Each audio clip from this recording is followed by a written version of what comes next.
Hello students, आज हम MA previous संगीत का सेकंड पेपर का फर्स्ट यूनिट लेंगे। उसका सेकंड टॉपिक है विभिन्न ग्रंथकारों का संगीत के विकास में योगदान।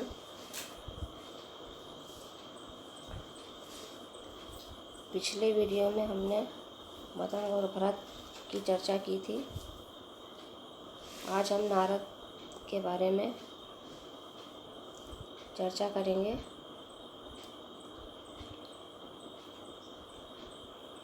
संगीत मकरंद के काल के संबंध में यह माना जाता है कि यह रत्नाकर के पूर्व की रचना है। अतः यदि रत्नाकर को 11वीं या 12वीं शताब्दी का माने तो संगीत मकरंद का काल 7वीं या 8वीं शताब्दी माना जा सकता है। नारद नाम पौराणिक है। वीणा बजाकर कीर्तन करने वाले नारद गंधर्व वीणा के प्रवर्तक के रूप में भारतीय जनमानस में घुले हुए हैं। नारद की इस पौराणिकता से पृथक जब हम संगीत के शास्त्र में नारद का इतिहास लिखते हैं तो एक से अधिक नारद सामने आते हैं, जो नारद नाम के किसी एक व्यक्ति से संबंध नहीं रहने देते। शिक्षा ग्रंथों में प्रचलित नारदी शिक्षा के प्रणेता नारद, उनमें से एक से अधिक नारद सामने आते हैं। शिक्षा ग्रंथों में नारदी शिक्षा का स्थान प्राचीनतम माना गया है। दूसरे नारद वेद के प्रवर्तक नारद हैं। महाभारत के शांति पर्व में नारद को गंधर्व का प्रवर्तक गंधर्व वेद के प्रवर्तक नारद है। महाभारत के शांति पर्व में नारद को गंधर्व वेद का प्रवर्तक बताया गया है। शायद इसी नारद का नाट्यशास्त्र में उल्लेख किया गया है। शिक्षा ग्रंथ में नारद से गंधर्व वेद के प्रवर्तक नारद भिन्न होने चाहिए, क्योंकि हम शिक्षा ग्रंथों को गंधर्व परंपरा का शास्त्र नहीं मानते। इस प्रकार वैदिक संगीत के समकक्ष संगीत के शास्त्र के प्रवर्तक के रूप में जो नारद प्रसिद्ध है, वे नारदी शिक्षा प्रणेता से भिन्न है। नारद संगीत मकरंद नामक ग्रंथ के प्रणेता हैं। उन्होंने स्वयं अपने ग्रंथ के प्रारंभ में पूर्वाचार्यों के नाम से नारद का उल्लेख किया है। ये उल्लेख नारदी शिक्षा के प्रणेता अथवा गंधर्व वेद के प्रवर्तक नारद किसी के लिए भी समझा जा सकता है। हम देखेंगे नारद द्वारा लिखित संगीत मकरंद की विशेषताएं। संगीत मकरंद के लेखक नारद ने नाद परंपरा में राग वर्गीकरण पर प्रकाश डाला है। संगीत मकरंद ऐतिहासिक दृष्टि से राग वर्गीकरण के लिए महत्वपूर्ण है। इन्होंने राग का वर्गीकरण 3 भागों में किया है। पहला है पुरुषार्थ राग, पुरुष राग, दूसरा स्त्री राग, तीसरा नपुंसक राग। इस राग फर्स्ट हम देखेंगे पुरुष राग। इस राग में रागिनी शब्द का प्रयोग नहीं हुआ है। इस ग्रंथ में 93 रागों का निरूपण मिलता है। दूसरा है इस ग्रंथ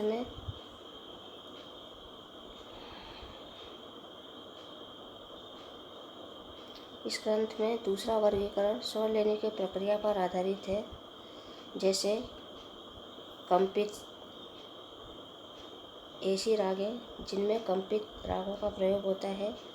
दूसरा अर्धकंपित राग, इसमें कंपित गमक का प्रयोग अपेक्षाकृत कम होता है। तीसरा कंपितहीन, इसमें कंपित रागों का प्रयोग बिल्कुल नहीं होता है। तीसरा वर्गीकरण काल के अनुसार है।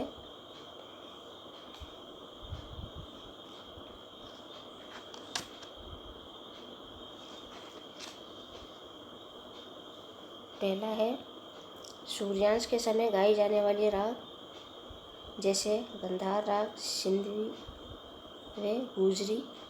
दूसरा है मध्याह्न के समय गाई जाने वाली राग, जैसे शुद्ध देसी, सावेरी, काम्बोजी, मुखारी, चंद अंश वाले राग, शुद्ध नट राग, प्रति मालव गौड़ इत्यादि। थर्ड है स्वरों की संख्या के अनुसार वर्गीकरण है संपूर्ण, शुद्ध, भैरवी, मालवी, शाडव राग, देवगंधार, नीलांबर, गुणकरी। इसी ग्रंथ में रागांग राग से भी कुछ राग मिलते हैं। ये 13 राग माने हुए हैं, जैसे मध्य मालवी, गौड़, देशाखा। फोर्थ पॉइंट है इसी ग्रंथ में गंधार ग्राम का निरूपण मिलता है। इसी ग्रंथ में श्रुति नाम दिए गए हैं जो प्रचलित परंपरा से भिन्न है।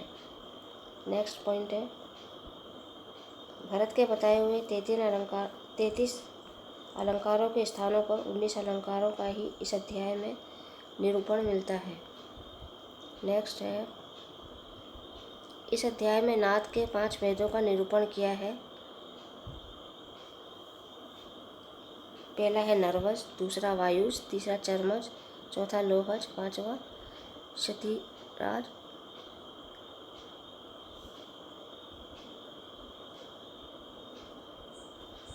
इस विवरण से नारद के व्यवहारिक आधार का स्पष्ट निरूपण होता है जो इस ग्रंथ की मौलिकता है। नेक्स्ट पॉइंट है इन्होंने वीणा के 18 भेदों का उल्लेख किया है, जबकि शारंगदेव ने 11 भेदों का उल्लेख किया है। नेक्स्ट है इस ग्रंथ में रागों का वर्गीकरण इस आधार पर किया गया है कि जो कि इस ग्रंथ को प्रचलित ग्रंथों से अलग करता है, जैसे रौद्र, अद्भुत, वीर रस, पुरुष राग, श्रृंगार, आश्रय में स्त्री राग, भयानक तथा विभत्स में नपुंसक रागों का वर्गीकरण किया है। राग वर्गीकरण का इस ग्रंथ में जितना वैज्ञानिक और तर्क संगत वर्णन किया है, इससे ये सिद्ध होता है कि ये ग्रंथ भविष्य में होने वाली सभी राग वर्गीकरण का आधार रहा है। हालांकि इस समय प्रचलित रागों में स्वरूप एवं स्वर विन्यासों के बारे में जानकारी न होने के कारण इस वर्गीकरण की प्रामाणिकता पर प्रश्न चिन्ह लगाया जा सकता है।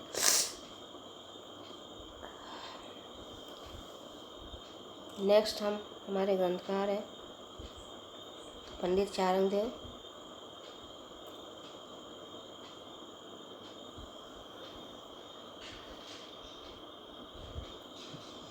पंडित शारंगदेव का ग्रंथ है संगीत रत्नाकर। आचार्य बृहस्पति के अनुसार जो व्यक्ति संगीत शास्त्र और कला का महान मर्मज्ञ, आयुर्वेद शास्त्र का पारंगत विद्वान और वेदांत का प्रकांड पंडित है, उसका भविष्य दृष्टा होना स्वाभाविक है। आचार्य शारंगदेव ने भविष्य को देखा और संगीत की बिखरी हुई सामग्री को बड़े कुशल ढंग से एकत्रित किया। रत्नाकर के प्रसिद्ध टीकाकार सिंह गोपाल ने रत्नाकर के इस महत्व को स्वीकार करते हुए और पंडित शारंगदेव के प्रति अपनी श्रद्धा प्रकट करते हुए कहा है कि शारंगदेव के महत्व को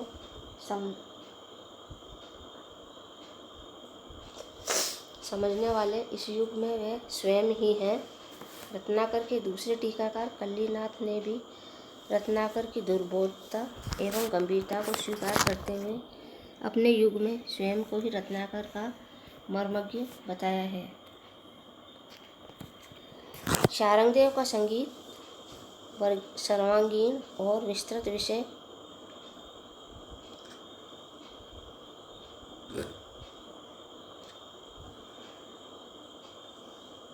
शारंगदेव का ग्रंथ सर्वांगीण और विस्तृत विषय प्रतिपादन की दृष्टि से भारतीय संगीत का आधार ग्रंथ है। मुगल सम्राट को रत्नाकर का मर्मज्ञ बताया है। उनके ध्रुपदों में रत्नाकर और उसके विषय की चर्चा सम्मानपूर्वक की गई है। तानसेन से लेकर सदारंग अदारंग तक ऐसे अनेक ध्रुपद मिलते हैं जो ये सिद्ध करते हैं कि मुनियों की ये परंपरा रत्नाकर के मर्म को पूर्णतया समझती थी। आचार्य बृहस्पति के अनुसार रत्नाकर जैसे ग्रंथों का स्पष्टीकरण करके हम संगीत का वैज्ञानिक इतिहास नहीं लिख सकते।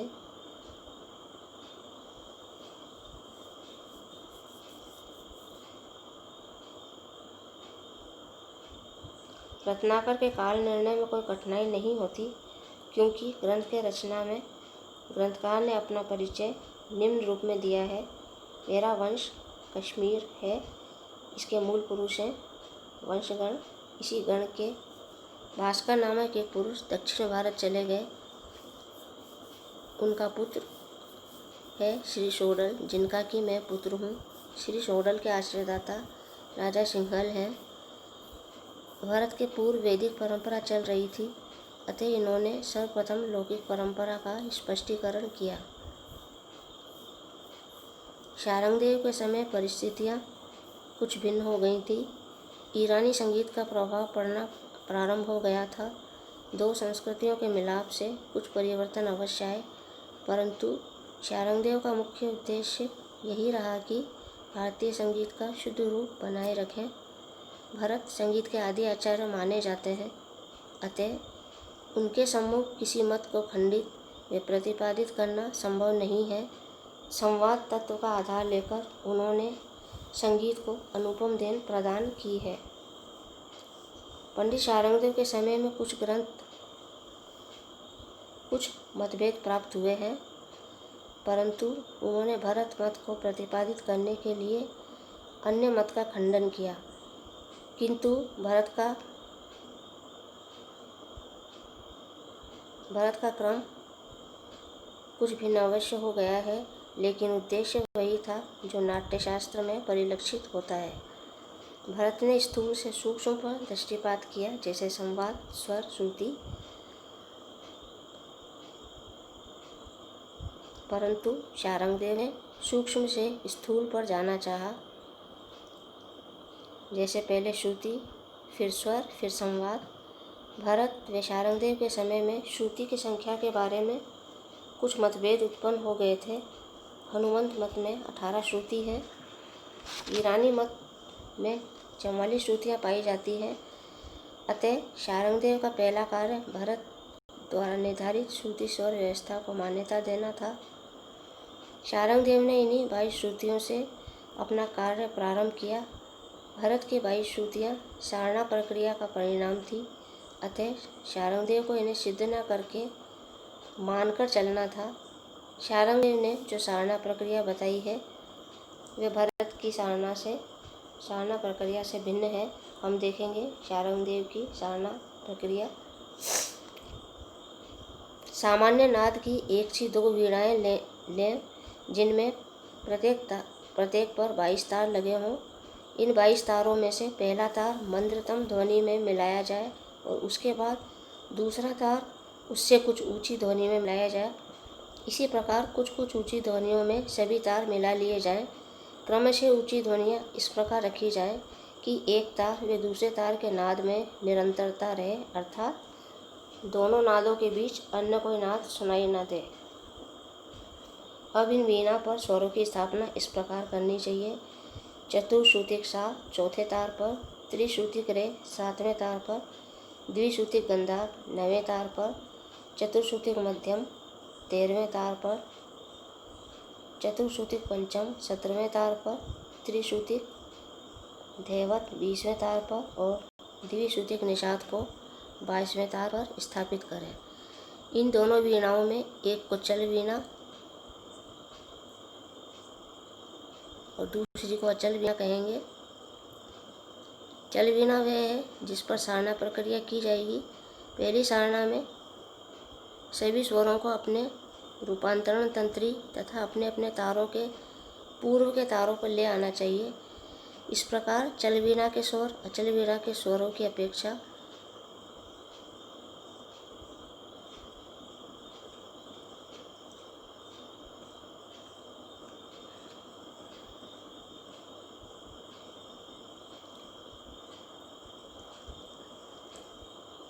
पूर्व के तारों पर ले आना चाहिए।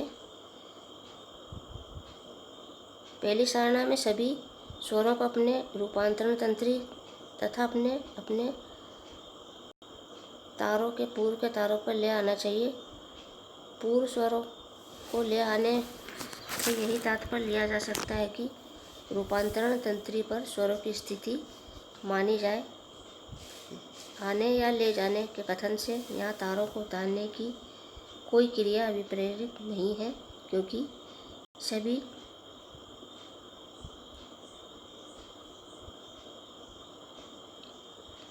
तारों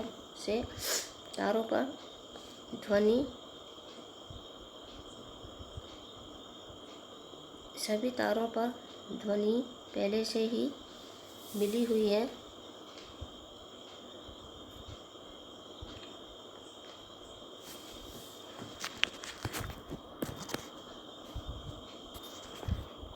दूसरी सारना इस प्रकार करनी चाहिए कि दूसरी सारना में दो दो श्रुतियों का अपकर्ष होने से चल वीणा के गंधार में निषाद, अचल वीणा के ऋषभ देवते मिल जाएंगे। तीसरी सारना में चल वीणा के ऋषभ व पंचम क्रमशः अचल वीणा के षडज व पंचम में मिल जाएंगे। और चौथी सारना में चल वीणा के सामा पर, अचल वीणा के नी ग म में मिल जाएंगे। चौथी सारना में चल वीणा के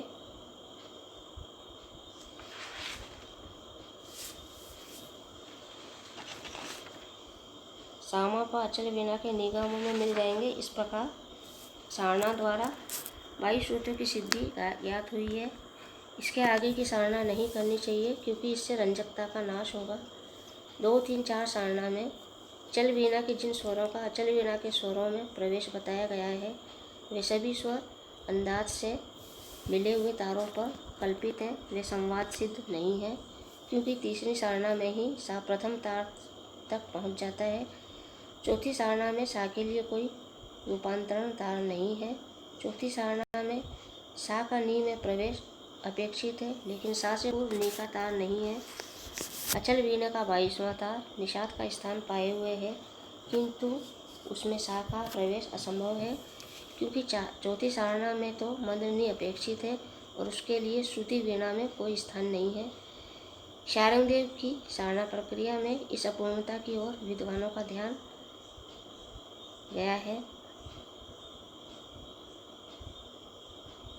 नेक्स्ट वीडियो में हम देखेंगे भरत व शारंगदेव की सारना प्रक्रिया में क्या अंतर है। डिस्क्रिप्शन के लिए विद्यार्थी